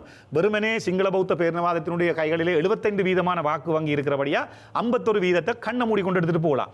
இதில் இருக்கிற அபாயம் என்னென்று சொன்னால், வடகிழக்கில் இந்த சர்வஜன வாக்கெடுப்பு நாங்கள் இந்த பாராளுமன்றம் தவற விட்டாலும் கூட இந்த மக்கள்கிட்ட வந்து சர்வஜன வாக்கெடுப்பு நாங்கள் இது பாஸ் பண்ணப்படத்தான் போகுது. ஆனால் சர்வதேசங்களுக்கு நாங்கள் கோரிக்கையை வைக்க சொல்லலாம். நாங்கள் இறமையை கையளிக்கையில், நாங்கள் இந்த அரசியலமைப்பில் பங்கெடுத்திருக்கையில், இந்த அரசியலமைப்பு எங்களுக்கு விரோதமாக 72லையும் 78லையும் 47லையும் 2025 கொண்டு வரப்பட்டது. நாங்கள் இதில் பங்கெடுத்திருக்க இல்லை என்கின்ற செய்தியை தக்க வச்சுக்கொண்டு இந்த போராட்டத்தை அடுத்த கட்டத்துக்கு நகர்த்துறதுக்கு இருக்கிற ஒரே ஒரு சந்தர்ப்பம். இல்லையே தமிழர்கள் தங்களுடைய சுயநிர்ணய உரிமையை ஸ்ரீலங்கன்ஸ் இலங்கையர்களாக கையளித்து சுயநிர்ணய உரிமை மத்திக்கு போனதான நாங்கள் இவ்வளவு நாளும் வைக்கிற கோரிக்கை என்ன? ஒரு இறமையை நாங்கள் கையளிக்க இல்லை. 76ஆம் ஆண்டு தமிழில் அந்த நோட்டீஸ் துண்டு பிரசுரங்களை விநியோகிச்சு என்று சொல்லி அமிர்தலிங்கம், சிவசிதம்பரம் எல்லாம் கைது செய்யப்பட்டிருக்கல அங்கே வைக்கப்பட்ட வாதம் என்னவென்று சொன்னால், ட்ரையலட் பாரில் நாங்கள் தனித்த தேசத்துக்குடையவர்கள், உரித்துடையவர்கள். ஆகவே இந்த பயங்கரவாத தடுப்பு சட்டத்தில் நீங்கள் கைது செய்து கொழும்பு நீதிமன்றம் ஒன்றில் இவர்களை ஆஜர்படுத்த முடியாது என்ற வாதத்தை வைத்த சட்ட புலமையாளர்கள் இருந்த இடத்துல இருந்துதான் இந்த தமிழீழத்தின் கோரிக்கையும் இந்த விடயங்களும் நகர்த்தப்படுகிறது. ஆகவே நாங்கள் இந்த இடங்களிலே தான் மிக ஆழமாக பேச வருகிறோம். இந்த அபாயத்துக்குள்ளே இருந்து நாங்கள் தாண்ட வேண்டும் என்று சொன்னால், அப்பப்போ உங்களுக்கு தெரியும், காலம் தமிழர் விடுதலை கூட்டணி உருவாகிக்குள்ள காலம் உருவாக்குது, தமிழ் தேசிய கூட்டமைப்பை உருவாக்கிக்க காலம் உருவாக்குது. இப்போ கேட்கிறோம், சிபிகே என்ற வீட்டுக்கு முதல் நாங்கள் கீழே ரங்க மாட்டோம், கௌரவமானவர்கள் இப்போ செருக்கு பிடித்தவர்கள் இனத்துக்கு கீழே ரங்கி வேலை செய்ய மாட்டேன் என்று சொல்லி முதல் கதைச்சு கொண்டிருந்த சனம், இன்றைக்கு கஜேந்திரகுமார் பொன்னம்பலம் அவர்கள் இந்த இனத்துக்காக வீட்டு வாசல்களில் கதவுல தட்டி தட்டி தட்டி இது தன்னுடைய வீட்டு பிரச்சனையாக கொண்டே கொடுக்குற விஷயத்தை வர நீங்கள் எல்லாம் ஆக இலக்காரமாக வீடு ஆக்கள் இந்த வீடுகளில் தட்டி கொண்டு கடிதம் கொடுக்குறீர்களா என்ற வகையில் கேள்வி கேட்கிறவர்களும் விமர்சிக்கிறவர்களும் இருக்கிறார்கள். இந்த விமர்சனங்கள் எல்லாத்தையும் நாங்கள் தாண்டி போகணும். இனத்துக்கு ஒரு அரசியலை நாங்கள் முன்னெடுத்தா இதுகளெல்லாம் என்னென்னு சொல்வது ஒரு வெறும் உதிரிகள். சரிதான். இந்த பிரச்சனை இல்லை. எங்களை பொறுத்தவரையில் நாங்கள் அதான் திரும்ப சொல்கிற விஷயம், இந்த இனத்துக்காக தோற்ற அடுத்த நாள் இந்த எலெக்ஷனில் நடந்த தோல்வியை நாங்கள் பொறுப்பெடுக்கிறோம். நாங்கள் சொல்கிறோம் இந்த அரசியலை நாங்கள் மக்கள் மத்தியில் கடந்த 4 வருடங்களாக மக்களுடைய கலந்துரையாடலை செய்ய தவறி இருக்கிறோம் என்று சொல்லியும் மிக பெருமளவில் இந்த கருத்துருவாக்கத்தை கடந்த 1.5 மாதமாக கஜேந்திரகுமார் தலைமையில் எங்களுடைய அமைப்பு வடகிழக்கில் செய்து கொண்டிருக்கிறது. அந்த வகையில் இந்த ஊடகவியலாளர் சந்திப்புன்றது எங்களுடைய அமைப்பு தான் செய்திருக்கு. ஏனென்றால் அந்த வலியும் வேதனையும் இந்த இனத்துக்காக ஏதோ ஒரு அரசியலை செய்துவிட வேண்டும் என்று கடந்த 14 வருடங்களுக்கு மேலாக 15 வருடங்களாக இந்த அரசியலை செய்து வருகிற ஒரு தரப்பாக நேர்மையாக நாங்கள் சொல்லுகிறோம்.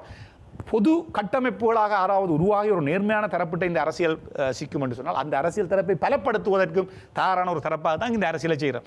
இதற்கு மாறாக நீங்கள் எந்த கட்டமைப்பை ஒரு நேர்மையாக இந்த கொள்கையில் கட்டுறீங்களோ அந்த கொள்கையை பலப்படுத்துவதற்காக நாங்கள் சகலதையும் துறக்க தயாரான ஒரு அமைப்பு. இந்த உயிரை அர்ப்பணித்த ஒரு விடுதலை போராட்டம் நடந்த அந்த இந்த மண்ணில் நாங்கள் செய்கிறது வெறும் ஒரு என்னென்னு சொல்றது ஒரு ஒரு அரசியல் பணிதான். இந்த தியாகங்கள் வீண் போய்விடக்கூடாது என்று அவர் உயிரை கொடுத்தார்கள். நாங்கள் அந்த உயிரை கொடுக்கறதுக்கு தயாராக இல்லாத ஒரு தரப்பாக இருந்து இந்த மக்களை இன்றைக்கு இந்த நிலைமைக்கு ஆக்கி இருக்கிறோம். ஆனால் எங்களுடைய அரசியல் இனப்படுகொலையில் எழுதப்பட்டது அரசியல் உங்களுக்கு தெரியும். இனப்படுகொலை செய்யப்பட்ட ஸ்ரீலங்கா அரசுக்கு எதிராக பாரிய குற்றச்சாட்டுகள் சர்வதேச அமைப்புகளுக்கு முன்னால் இருக்கிறது. இலங்கை அரசு சார்ந்து ஸ்ரீலங்கா அரசு சார்ந்து பாரிய அழுத்தங்கள் சர்வதேச வகையில் இருக்கைக்குள்ள இந்த இனப்படுகொலை என்கின்ற விடயத்தை மிக ஆழமாக ஒன்று சேர்ந்து வடகிழக்கில் நாங்கள் நகர்த்தினோம் என்று சொன்னால் நிச்சயமாக ஸ்ரீலங்கா அரசு எங்களுடைய இந்த தேசத்தை அங்கீகரிக்கிற ஒரு கட்டமைப்புகளை வந்தே ஆக வேண்டும். இல்லையே இனப்படுகொலை செய்யப்பட்ட ஒரு இனத்தினுடைய அந்த ஆட்சி அதிகார தத்துவம் மீண்டும் சிங்கள ஸ்ரீலங்கா பௌத்த பேரினவாத அரசிடம் இருக்க முடியாது. நான் இப்போ ஒரு கொள்ளையை வகுத்து செயற்படுறேன் என்னென்னு சொன்னால் ஒல்லாந்தர் போர்த்துகீசர் ஒல்லாந்தர் ஆங்கிலேயர் காலனித்துவவாதிகளாக இருந்தார்கள். அந்த காலனித்துவவாதிகள் ஆங்கிலேயர்கள் இந்த நாட்டை விட்டுட்டு போய்க்குள்ள எங்களுடைய இறமை கொண்ட தேசத்தை போர்த்துகீயர் போய்க்க ஒல்லாந்தர்கிட்ட கொடுத்துட்டு போனாங்க. 2 பேர்ட்டையும் சேர்த்து பேருந்து ஒல்லாந்தர் போய்க்க ஆங்கிலேயர்கிட்ட கொடுத்துட்டு போனாங்க. ஆங்கிலேயர் வரைக்குள்ள எங்களுடையதை கொண்டு போய் சிங்கள பௌத்த பேரினவாத அரசிடம் கையடித்ததால நாங்கள் இன்னும் இன்றைக்கு ஸ்ரீலங்கா பௌத்த பேரினவாதத்தினுடைய ஒரு காலனித்துவ நாடாகத்தான் இருந்து கொண்டிருக்கிறோம். எங்களுடைய தேசம் காலனித்துவ நாடாக நாங்கள் தொடர்ந்தும் உள்ளக சுயநிர்ணய உரிமை மறுக்கப்பட்டு 74 வருடங்கள் அனைத்து அரசியலமைப்பு விடயங்களில் 13ஆம் திருத்தச் சட்டத்தில் உள்ளக சுயநிர்ணய உரிமை இருக்கின்றாங்க. 37 வருடங்களாக அதில் 37 வருடங்களாக அமுல்படுத்துகள் என்று சொல்லுகிற ஒரு அரசியல் கலாச்சாரம் இருக்கிற இந்த தேசத்தில் சிங்கள பௌத்த பேரினவாத கட்டமைப்புகளை தமிழ் மக்களுக்கு தீர்வு இல்லை என்றபடியால் இந்த சிங்கள பௌத்த பேரினவாத ஸ்ரீலங்கா காலனித்துவத்தில் இருந்து விடுதலை பெற வேண்டிய ஒரு கட்டத்தில் தமிழ் மக்கள் இருக்கிறார்கள். இந்த அரசியலை வழிநடத்துவதற்காக நான் மன்றாட்டமாக இந்த வடக்கு கிழக்கு தாயக மக்கள்கிட்ட கேட்கிறது இந்த அரசியல் கைங்கரியத்துக்காக மட்டுமேனும் கஜேந்திரகுமார் பொன்னம்பலத்தை ஆதரியுங்கள். கடந்த 14 வருடங்களாக இந்த அரசியலை மக்கள் மத்தியில் கொண்டு செல்லியிருக்கிறார்கள். உங்களுடைய தேர்தல் உள்ளூராட்சி யாருக்கானதாகவும் இருக்கலாம். ஆனால் இந்த ஏக்கிய ராஜ்யம் என்கின்ற இந்த அரசியலமைப்பு நிராகரிக்கப்பட வேண்டிய அரசியலமைப்பு சார்ந்து உங்களுக்குள்ளாலே இந்த இந்த இந்த இந்த இந்த இந்த கலந்துரையாடல் மூலமாக நான் இந்த விடயத்தை முன்வைக்க விரும்புகிறேன். ஆகவே மிக பாரிய ஒரு அச்சுறுத்தலுக்குள்ளே தமிழ் தேசிய இனம் சிக்குண்டு போயிருக்கிறது. அந்த வகையிலே தான் இந்த ஊடகவியலாளர் சந்திப்பிலே நாங்கள் சொல்லியிருந்தோம், நீங்கள் ஊடகவியலாளர் என்பதோடு தமிழ் தேசியத்தினுடைய மகனாக தமிழ் தேசியத்தினுடைய அந்த பொறுப்பு வாய்ந்த இடங்களில் நீங்கள் இருக்கிறீங்க. நீங்கள் கருத்து காவி கொண்டு போகிற சோஷியல் மீடியாவும் இந்த ஊடகங்களும் எலக்ட்ரானிக் பிரிண்ட் மீடியாக்கள் தான் தமிழ் மக்கள் இந்த அரசியலை கொண்டே சேர்க்குது. தயவு செய்து உங்களோட கட்சி அரசியலில் நீங்கள் எதையும் அதில் செய்து கொள்ளலாம். ஆனால் இந்த இனத்துக்கான அபாயம் ஏக்கிய ராஜ்யம் என்ற இந்த ஒற்றையாட்சி கட்டமைப்பை நிராகரிக்கிற ஏன்னா இது நாளைக்கு போட்டு நாளாண்டைக்கு வரக்கூடிய வகையில் தான் இது தயாரிக்கப்பட்டிருக்கு. இதனுடைய சாமன் அங்கே இருக்கிறார். இது சிங்கள பௌத்த பேரினவாதம் இதை கொண்டு வந்து போட்டு இன்னும் ஒரு 30 வருஷம் எங்களை அடகு வைக்கிறதுக்கு தயாராக இருக்கிற ஒரு தீர்வு திட்டம். இதனை நிராகரிப்பதற்கு இன்றைக்கு பெரும்பாலான தமிழ் தேசிய தரப்புகளில் இருக்கிற தரப்புகளாக சொல்லப்படுகிற தரப்புகள் உடன்பட்டு இருக்கிறபடியால் நாங்கள் நம்பிக்கையோடு வேலை செய்கிறோம். இன்றைய கலந்துரையாடலும் மிக நம்பிக்கைக்குரியதாக இருந்தது. அங்கே கேள்வி எழுப்பியவர்கள் அனைவரும் மிக ஆரோக்கியமாக இந்த விடயங்கள் நகர்த்தப்படுவது பற்றி பேசினார்கள். எங்களுடைய தொடர் சந்திப்புகள் இருக்கிறது, மக்கள் சந்திப்பு. ஆகவே எவர் கைவிட்டிருந்தாலும் இந்த அரசியலை மக்கள் மத்தியிலே தயார்படுத்த வேண்டிய அரசியலை தமிழ் தேசியத்தினுடைய ஒரு மகனாக கஜேந்திரகுமார் பொன்னம்பலம் தலைமையிலே எங்களுடைய அமைப்பு செய்யும். ஆனால் தயவு செய்து இது அமைப்புக்கான அரசியலுக்கானதல்ல. தயவு செய்து நீங்கள் அரசியல் என்று அனைத்தையும் பேசி இனத்துக்கான அரசியலை குழி தோண்டி புதைக்கிற இந்த கட்சி அரசியலை ஒரு பக்கம் தூக்கி வச்சுட்டு அது தமிழரசு கட்சியா தமிழ் தேசிய மக்கள் முன்னணியா காங்கிரஸா என்கிறத ஒரு பக்கம் தூக்கி வச்சுட்டு இனமாக எழுந்து நிற்கிறதுக்கான ஒரு சந்தர்ப்பத்தை இந்த சந்தர்ப்பத்தில் நீங்கள் தர வேண்டும் என்று சொல்லி இந்த ஊடகத்தினுடைய இந்த கலந்துரையாடல் மூலமாக வடகிழக்கு தாயக மக்கள்கிட்டையும் புலம்பெயர் மக்கள்கிட்டையும் நாங்கள் கோரிக்கையாக முன்வைக்கிறோம். அபாயத்தை விளங்கிக் கொள்ளுங்கள். எல்லாரும் வந்து பேசுங்க. டிவிக்கு வாங்கோ, பேப்பர்களுக்கு நியூஸை கொடுங்க, உங்களோட கிராமங்களில் கூட்டங்களை தயார்படுத்துங்க. இந்த அபாயத்தை கொண்டு வாங்கோ, தமிழ் தேசிய தரப்பு ஒன்றாக கூடிய சந்தர்ப்பம் இருக்கும் என்று சொன்னால் அது உங்களிடம் மட்டுமே தான் இருக்கிறது. வடகிழக்கு தாயகத்தையும் புலம்பெயர் தேசத்திலையும் இருக்கிற மக்கள் மத்தியில் மட்டும்தான் இருக்கிறது இந்த இனம் ஒன்றுபட வேண்டுமா துண்டுபட வேண்டுமா என்கின்ற அந்த பலமும். ஆகவே இந்த பலத்தை நிரூபிக்கிற களங்களாக இனிவரும் காலங்களை நாங்கள் மாற்றி அமைக்க வேண்டிய தேவை இருக்கிறது. அந்த வகையில் இந்த இது ஒரு படிப்பினையை தந்திருக்கிறது. கடந்த தேர்தலினுடைய சரிவு அல்லது பின்னடைவு அல்லது தோல்வி என்ற வார்த்தையில் கூட ஏற்றுக்கொண்டாலும் கூட எங்களை பொறுத்தவரை வாக்கு வங்கியில் ஒரு பாரிய சரிவு. அதில் நாங்கள் மிக அழுத்தம் திருத்தமாக பார்க்குவோம். ஏன் நாங்கள் தோற்றோம் என்று இல்லைன்னா நாங்கள் இது அரசியல் செய்கிறது பிரியோசனம், நாங்களும் மக்களை ஏமாற்றுகிறோம் என்கின்ற ஒரு வகைக்குள்ள போய் சேர்ந்துருவோம். ஆகவே நாங்கள் மிக அழுத்தம் திருத்தமாக மக்களை அரசியல் மயப்படுத்த வேண்டிய ஒரு தேவையை நாங்கள் ஏற்றிருக்கிறோம். அது ஜேவிபியினுடைய இந்த அரசு நிச்சயமாக பாரிய அளவில் சர்வதேசத்திலையும் இந்த சிக்கலில் சைனாவுக்கு ஹம்பாந்தோட்டையும் 2 லட்சம் ரூபா பெரல் உற்பத்தி செய்கிற ஹம்பாந்தோட்டையும் கொடுத்துட்டு, இந்தியாவுக்கு இதையும் கொடுத்துட்டு, வடிவேலு இந்த அந்த பகுதியில் சொல்கிற மாதிரி தென்னை மரத்துக்கு ஒரு சின்னம் உனக்கு நீ தந்ததுக்கு அவருக்கு ஒரு சின்னத்தை குத்தினர் என்று சொல்கிற மாதிரியான அரசியலை செய்கிற இந்த குழந்தை பிள்ளைத்தன அரசியலுக்கான ஒரு முடிவை இந்த வடகிழக்கில் இருந்து நாங்கள் ஒரு பாரிய அழுத்தமாக மாற்றி சர்வதேச பூகோள அரசியல் நலனை எங்கள் சார்ந்து இன்றைக்கு ஒரு பூகோள அரசியல் நலனுடைய தேவைப்பாடு அச்சொட்டாக ஸ்ரீலங்கா அரசுக்கும் தேவையாக இருக்குது, அவர்களுக்கு தேவையாக இருக்குது. அது ஸ்ரீலங்கா அரசா தமிழீழ அரசா இல்லை தமிழ் தேசத்தினுடைய அந்த அங்கீகாரமா என்ற வகையில் நாங்கள் முன்வைக்கிற பொழுது இந்த பூகோள அரசியலும் பொருந்திக் கொள்ளுகிற ஒரு சூழல் இருக்கிறது. இந்த விடயங்களைத்தான் நாங்கள் இன்று முன்வைத்தோம். இனம் அழிக்கப்பட்டிருக்கிற அந்த இனப்படுகொலை என்கின்ற விஷயத்தை அரசியல் தீர்வு திட்டத்தையும் கொண்டு வருகிற அந்த அரசியலுக்காக மட்டுமேனும் கஜேந்திரகுமார் பொன்னம்பலத்தினுடைய கரங்களை பலப்படுத்துங்கள். உங்களுடைய தேர்தல் இலக்கு வெறும் கட்சி அரசியலாக இருந்து விடுவதிலே எங்களுக்கு எந்த பிரச்சனையும் இல்லை. தேசத்தின் இருப்பு சம்பந்தமான பிரச்சனையில் இந்த ஒருவர் கடந்த 15 வருடங்களாக நிரூபித்திருக்கிறார். அவருடைய கரங்களை பலப்படுத்த வேண்டும். இந்த கைங்கரியத்தில் மட்டும் அவர் மட்டும்தான் செய்கிறார். அவருக்கு இன்றைக்கு இந்த இடத்திலிருந்து விலகி இருக்கிறதுக்கு பல ஆயிரம் காரணங்கள் இருக்கிறது. ஒற்றை காரணம் மட்டும்தான் இதில் இருக்குது. நாங்கள் நிற்கிறதுக்கு எனக்கும் பல ஆயிரம் காரணம் சொல்லலாம், உங்களுக்கும் பல ஆயிரம் காரணம் சொல்லலாம். நாங்கள் இதில் நிற்கிறதுக்கு ஒன்று சேர்றதுக்கு ஒரே ஒரு காரணம் இருக்குது. நாங்கள் தோற்றாலும் இந்த இனம் தோற்றுவிடக்கூடாது. இந்த அரசியலில் நடைபெற்ற தியாகங்கள் அழிந்து விடக்கூடாது. உயிரை கொடுத்து உலகம் அறிய போராடிய அகிம்சை போராட்டங்களை கொண்ட இனம் இன்றைக்கு இந்த அரசியலை முன்னெடுக்க முடியாமல் இருக்கிறோம் என்று சொன்னால் காலத்தின் தேவையறிந்து இந்த அரசியலை கஜேந்திரகுமார் பொன்னம்பலம் அவர்கள் நகர்த்துகிறார்கள். அந்த அரசியல் நிச்சயமாக இது இனத்துக்கான அரசியல் என்றபடியால் அனைத்து இந்த இயற்கையும் எங்களோடு இந்த அரசியலில் ஒத்துழைக்கும் என்ற நம்பிக்கையோடு தான் இந்த அரசியல் பயணத்தை நாங்கள் மேற்கொண்டிருக்கிறோம். நீங்கள் கூறிய அனைத்து விடயங்களும் உண்மைதான். தமிழ் தேசிய அரசியலை கட்சி அரசியலை கடந்து அனைத்து மக்களும் ஒன்றிணைய வேண்டியது காலத்தின் கட்டாயமாக காணப்படுகின்றது. அதன் அடிப்படையில் அனைத்து தமிழ் மக்களும் கட்சி அரசியலை கடந்து ஒன்றுபடுவார்கள் என்று சிந்திக்கின்றேன். இந்த ஆரோக்கியமான கலந்துரையாடலுக்காக இவ்வளவு தூரம் எங்களிடம் வருகை தந்து உங்களுடைய கருத்துக்களை பகிர்ந்து கொண்டமைக்கு நன்றிகள். நன்றி ராம், நன்றி ஐபிசி தொலைக்காட்சிக்கும் நன்றி, நேயர்களுக்கும் நன்றி. மீண்டும் இதுபோன்ற களம் நிகழ்ச்சியினூடாக உங்களை சந்திக்கும் வரை உங்களிடமிருந்து விடைபெற்றுக் கொள்ளும் நான் உங்கள் பிரஜி.